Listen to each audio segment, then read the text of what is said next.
In 1973, a quiet commuter village in Dublin bore witness to one of the most horrifying murders in Irish history. The victim, a boy of 7, had gone missing whilst looking for rabbits in the field behind his home. The subsequent search for the boy would unearth black magic, a cold, calculated murder by another minor, and a crucifixion ritual that the nation would be kept in the dark about for half a century. Welcome to Council's Halloween special. This is the story of Ireland's Satanic murder.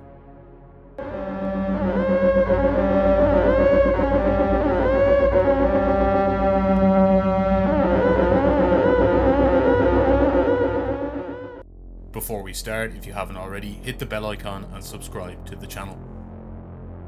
Palmerstown is a suburb of West Dublin. While the area is a busy part of the city today, back in 1970 it was more of a quiet commuter village. The community was tight-knit, with families living side by side on the suburban streets. One such street was Hollyville, a row of upmarket houses constructed by local builder Frank Towie. In number 6 lived the Horgan family. Devoutly Catholic, the father Terence was a businessman while his wife Anne was a secretary. They had one son, John, who was 7 years old.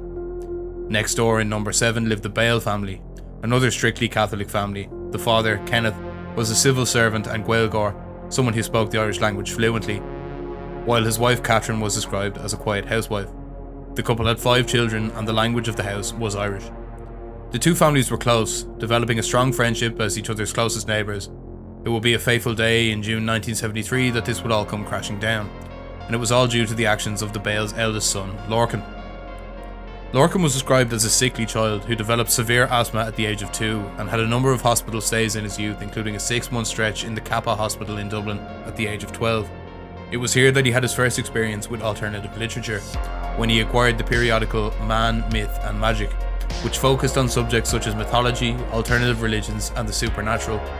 In 1970s Ireland, with moral censorship in full force, such a magazine would have been tough to come across. Bale's various illnesses throughout his youth delayed his formal education, as he had to wait until 1971, at the age of 14, until he was able to attend College de Muir, an Irish-speaking secondary school in the north of Dublin City. Standing at just 5'6", with severe asthma and being extremely thin, Bale didn't fit in well with most of his sport-playing classmates. He also stood out on his first day by wearing a black leather biker jacket, purple flares and a pair of hush puppies, all of which was in stark contrast to the appearance of his other classmates. However, Bale was seated next to another boy, also called Lorcan, who shared some similarities. This Lorcan, surnamed Conroy, was also asthmatic, bad at sports, and lived in the next town over to Bale, Lucan. They smoked the same cigarettes, Churchman's No. 1, and listened to Slade, Alice Cooper and Black Sabbath. The two boys often ditched school, hanging around Dublin city centre and the Dandelion Market near St Stephen's Green. A year later, in the autumn of 1972, Bale committed his first crime.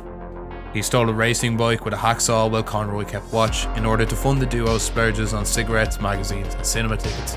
A few months later, Bale went a step further, sneaking into his school in the middle of the night, breaking a window and making off with the contents of the school's cash box. In November 1972, Bale's interest in the occult was starting to rear its head. One day he arrived into school wearing a shell necklace, already an odd thing for a teenager in 70s Ireland to wear. However, upon closer inspection, the necklace was actually a fishing line with tiny rat skulls attached, which he had killed in traps in his back garden and then buried in a lime pit to remove the flesh from the bones. A few days later, Bale came into school with scratches over his face, which he explained as the defensive marks of a cat he tried to kill. He also told Conroy that he killed a neighbour's dog by tying it to a lamppost and forcing it to run the other way. He revealed to Conroy that he was a Satanist.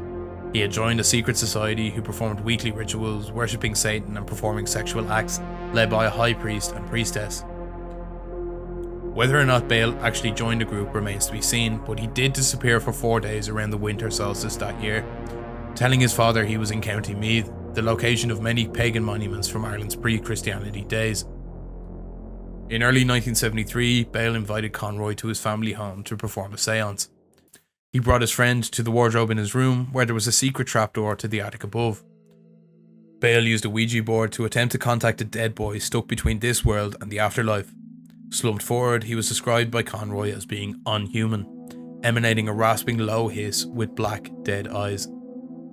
He also had a spy hole in the attic to the bathroom downstairs, where the boys could view Bale's younger sister having a bath.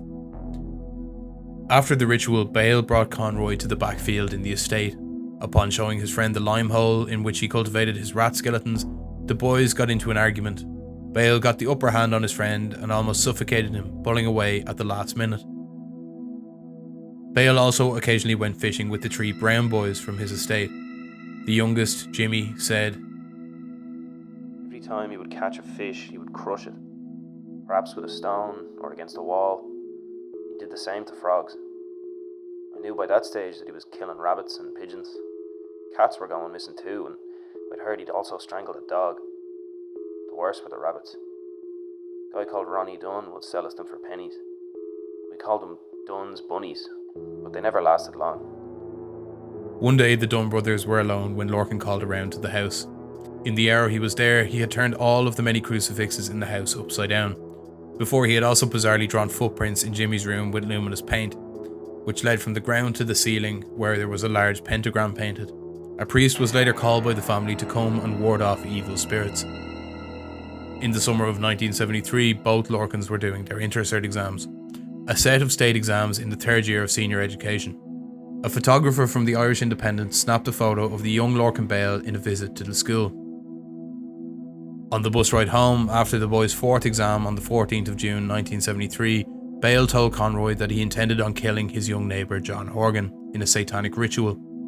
Conroy brushed it aside as another of his friend's usual boasts. It was in fact the last time he would ever see him.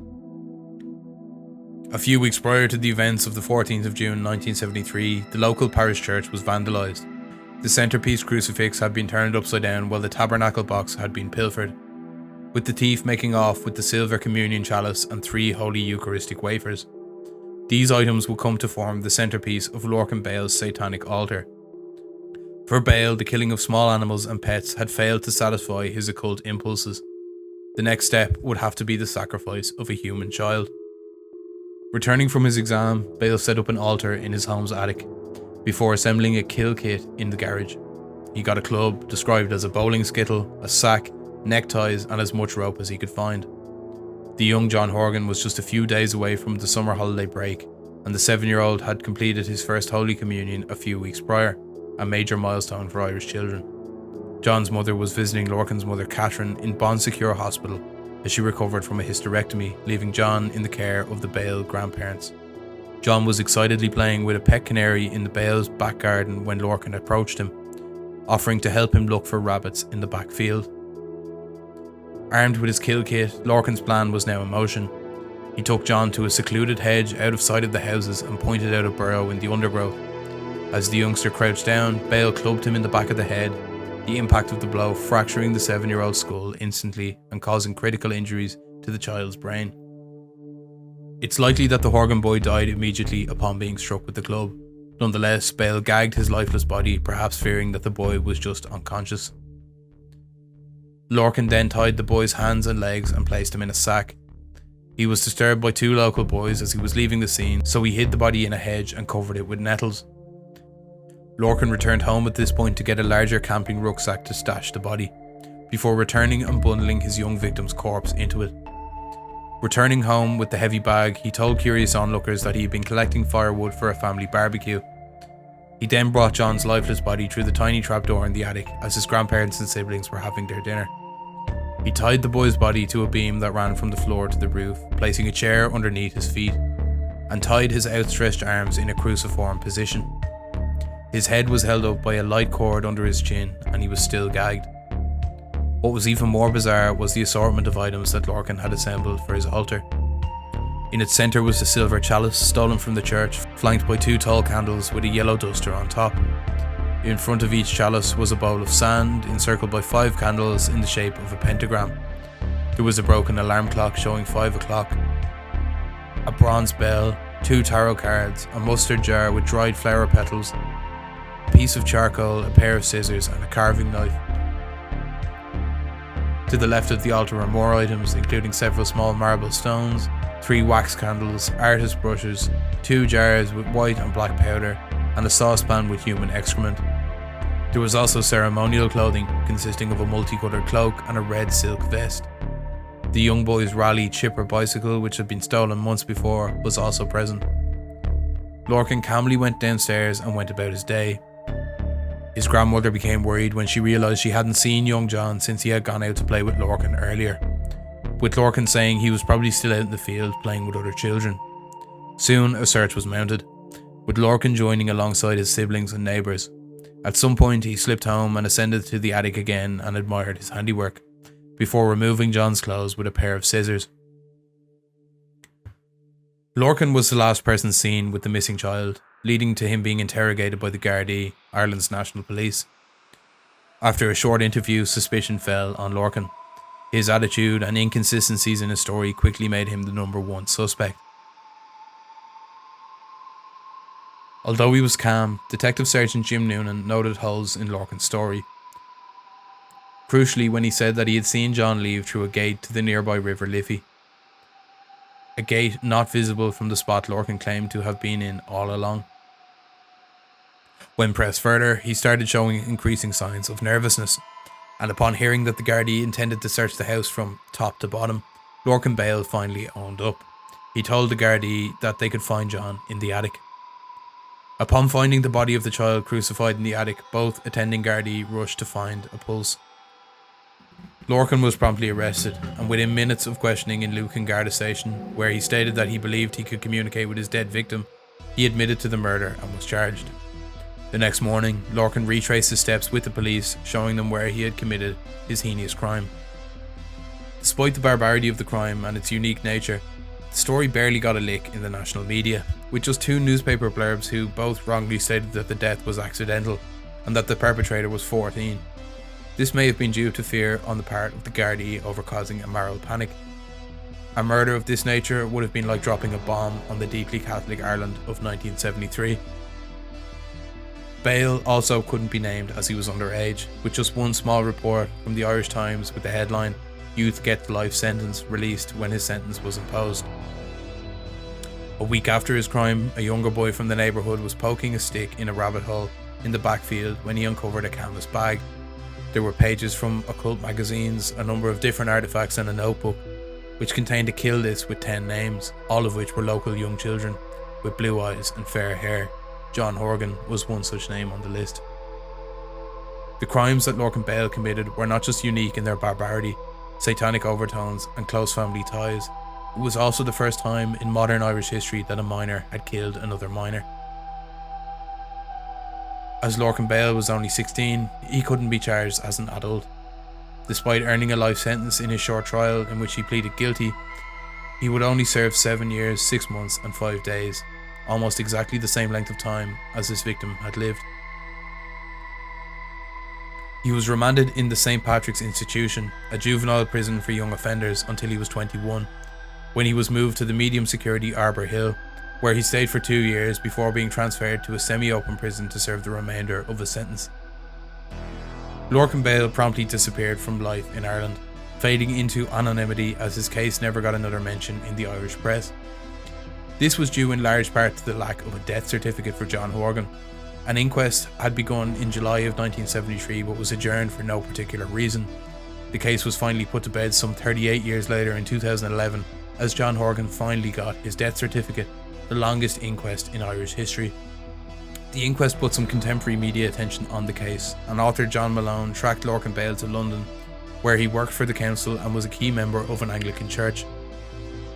The teenage satanic killer had seemingly had a change of heart and found God. Much has changed since the time of the murder. The cult of taboo that kept John Horan's death from the spotlight has since dissipated. The backfield where he was murdered while looking for bunny rabbits is now bisected by the N4 motorway, and Palmerstown is a busy commuter village. However, 7 Hollyville still stands, identical to how it looked at the time of the murder, the brick and pebble dash a silent witness to one of the most horrific murders in Irish history. Council is an independent media platform and our funding comes from you, the viewer. So if you enjoyed this episode, please give us the price of a pint on Patreon so we can continue to produce videos like this one. Every donation helps, and until next time, slán go fóill.